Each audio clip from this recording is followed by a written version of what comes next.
13ஆம் தேதி தமிழ்நாடு முழுவதும் 100 நாள் வேலை திட்டம் 125 நாளாக அறிவித்திருப்பது ஒரு மோசடியானது, இது சரியில்லை அப்படின்னு சொல்லி திமுக சொல்லியிருக்கிறாங்க.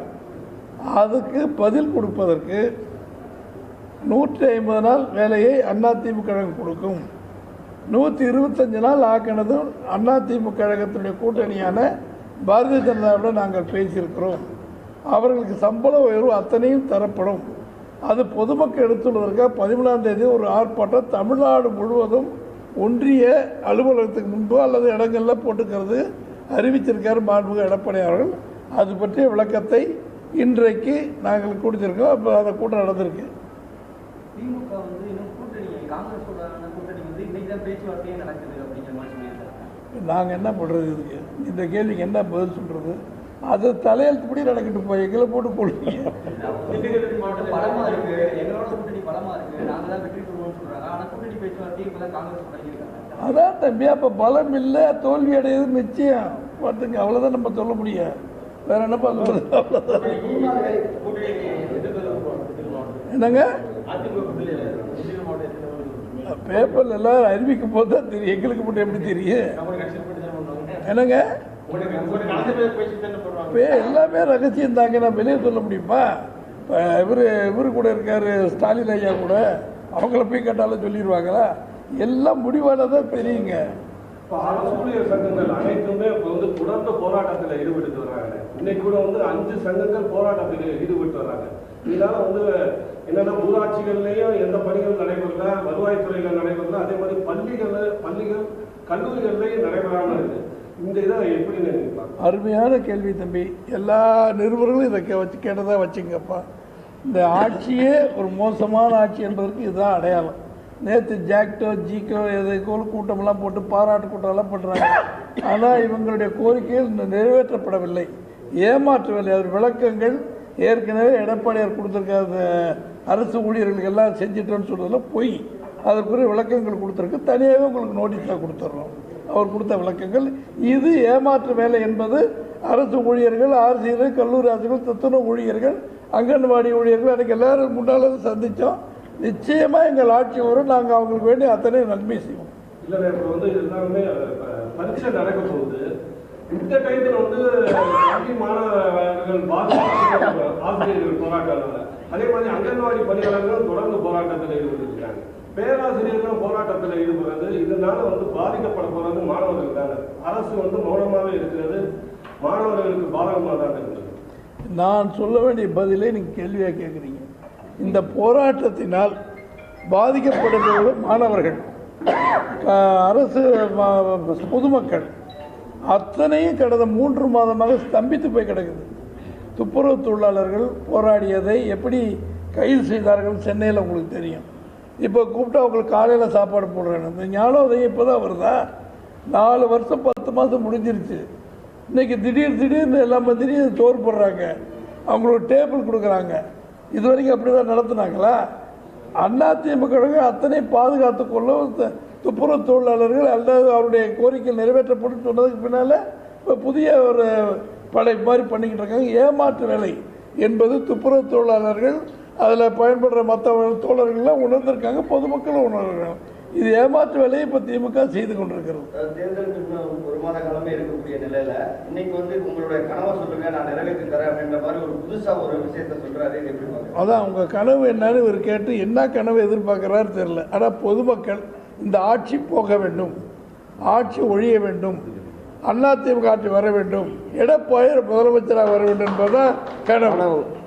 இப்போ அடுத்து அதிமுக ஆட்சி அமைஞ்சாலுமே தேசிய ஜனநாயக கூட்டணி ஆட்சி தான் இருக்குமா? அதுதான் எடப்பாடி தனிப்பட்ட முறையில் நிச்சயம் பண்ணியிருக்கோம். இதுக்கு முன்னால் தாலி கட்டணும், அப்புறம் குடும்பம் நடத்தணும், 10 மாதம் பொறுத்தா குழந்தை பிறக்கும். இப்போவே பேர் வைன்னு சொன்னால் இல்லை நடக்கட்டும் தம்பி. எடப்பாடி சொல்லிட்டு தனிப்பட்ட முறையில் ஆட்சி அமைக்கப்படும், தேசிய கூட்டணி இருந்தாலுமே தனிப்பட்ட முறையில் நாங்கள் ஆட்சி அமைப்போம்னு சொல்லியிருக்கிறார். அறுதி பெரும்பான்மையோடு அதிமுக கழகம் ஆட்சி அமைக்கும் 100 தடவை சொல்லிட்டாரு. அது இப்போவும் நாங்களும் சொல்கிறோம், எங்கள் கட்சி ஆட்சி தான் அமையும். எங்கள் கூட்டணி கட்சி பிஜேபி. மத்திய அரசு வந்து பெயர் காந்தின்ற பெயரை வந்து மாற்றிருக்கு. அதை பற்றி அதிமுக எந்த ஒரு நிலைப்பாடும் தெரிவிக்கல. இன்னொன்று, அந்த புதுசாக வச்சிருக்க பேரை கூட வந்து எடப்பாடியாருக்கும் சொல்ல தெரியாது. ஆனால் 100 நாள் வேலை திட்டத்தை பற்றி அதிமுக பேசுகிறாங்கன்னு சொல்லிட்டு பெரியசாமி அவர் சொல்லியிருக்காங்க. அதை பற்றி அதுங்க நான் யாரையும் பற்றி கமெண்ட் அடிக்கலை. இப்போ நீங்கள் சொன்னதுக்கு விளக்கம் சொல்கிறேன். அவங்க எழுதியிருக்காங்க இல்லையா, அந்த ராம்ஜி அதெல்லாம் என்னென்னா கிராமப்புற வேலைவாய்ப்பு திட்டம் தமிழில், அதான் அது பேர். அது என்னன்னு கூட தெரிஞ்சிக்காம மாங்காய் புளிச்சது அது புளிச்சது மாதிரி பேசுகிறேன். என்ன அதனுடைய தமிழாக்கம் கிராமப்புற வேலைவாய்ப்பு திட்டம் அப்படின்னு போட்டிருக்கு. அவ்வளோதான் அதனுடைய அர்த்தம் தான். தமிழ் நீங்கள் ஹிந்தியை தெரிஞ்சவங்கள்ட்ட கேட்டு பாருங்க. என்னங்க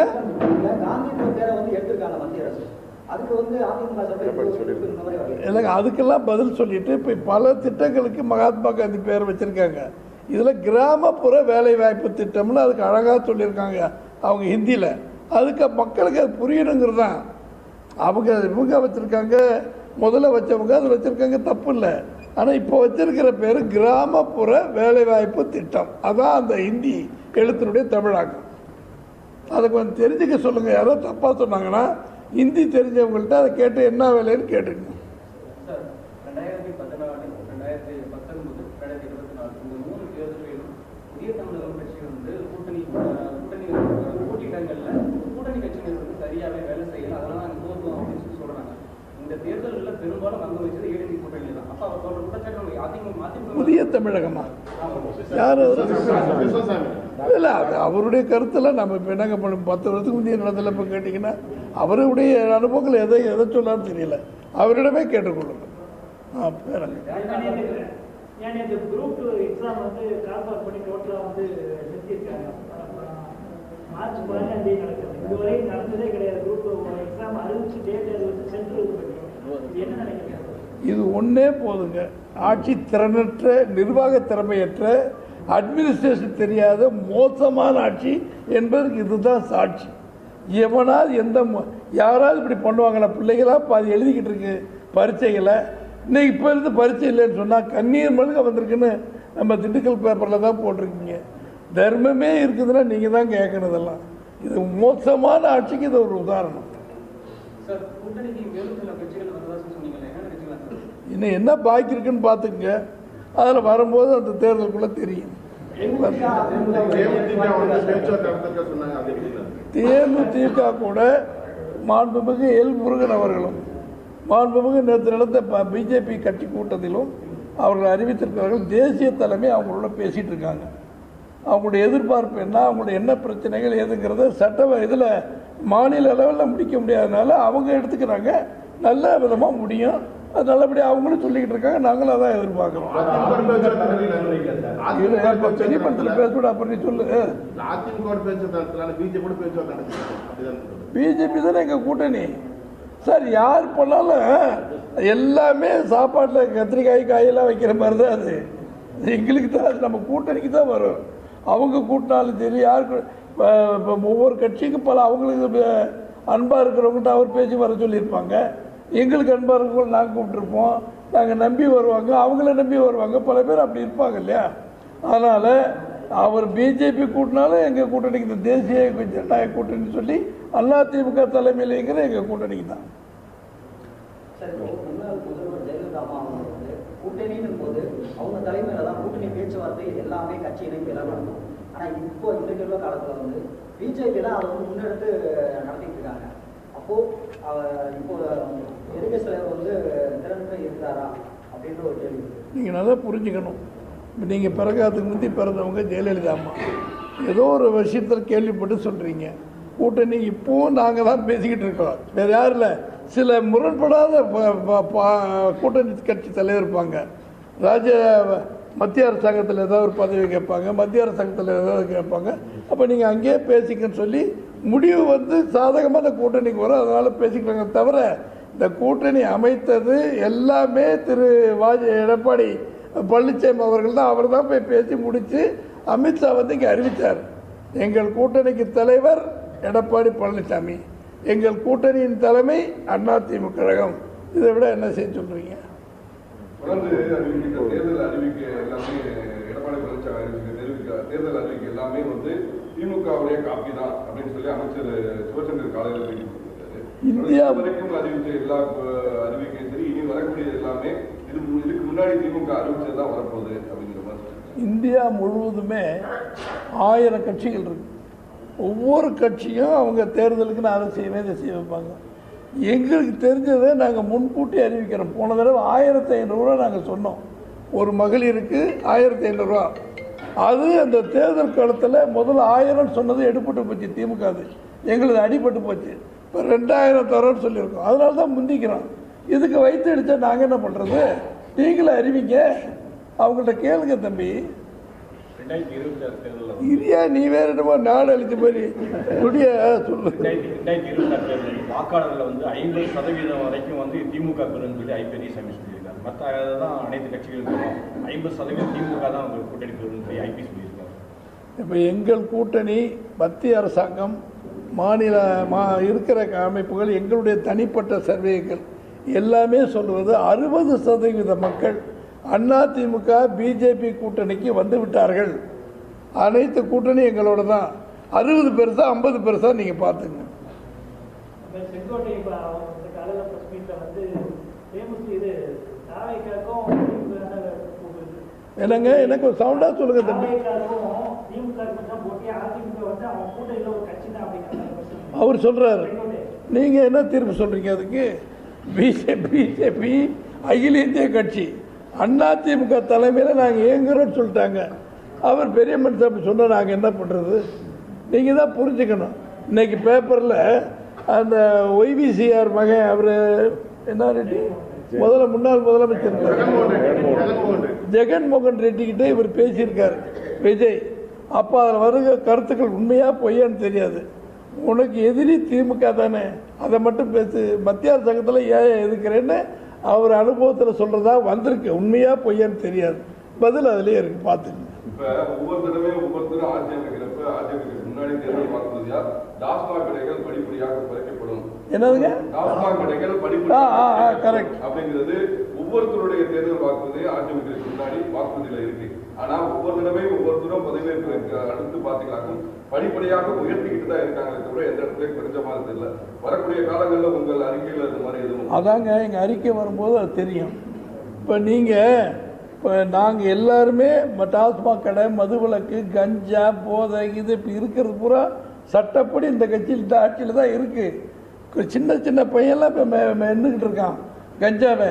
யார்கிட்ட பேசுறது? கூட படிக்கிற பிள்ளைகளை பூரா கெடுத்து குட்டிச்சே வராக்கிறாங்க. 13 வயசு பிள்ளைகள் பூராமே இது கர்ப்பத்தடை இது பண்ணுறாங்க. அதுக்கு என்ன பேருப்பா? இந்த கருத்தடை அந்த மாதிரி அநியாயமாகிக்கிட்டு இருக்கு. இப்போ இந்த 5 வருஷத்தில் தான் பகிரங்கமாக அந்த இது கஞ்சா அப்படின்னு கெட்ட பொருள் வந்தது பூரா திமுக ஆட்சியில். அதனால தான் அந்த விபத்து நடக்குது. அதனால் இவங்க போய் சொல்லிட்டு படிப்படியாக குறைப்போன்னு எங்கே பார்த்தாலும் லைசன்ஸ் இல்லாமல் சத்து பொத்தெல்லாம் விற்கிறாங்க. 10 மணியோட கடை மூடணும். 10, 12 விடிய எப்போ வேணாலும் நீங்கள் சரக்கு வாங்கலாம். நீங்கள் பார்த்துருப்பீங்க. அதே மாதிரி தான் கள்ள சீட்டு, இது லாட்ரி சீட்டு எங்கே வேணாலும் விற்கலாம். அதில் தான் அவங்களுக்கு கூட இருக்கிறவங்களாம் பெரிய கோடி சொன்னாய் கட்சி நடத்துகிறாங்க. பார்த்துங்க. 50 வருஷத்துக்கு மேலே அனுபவம் செங்கோட்டைங்க.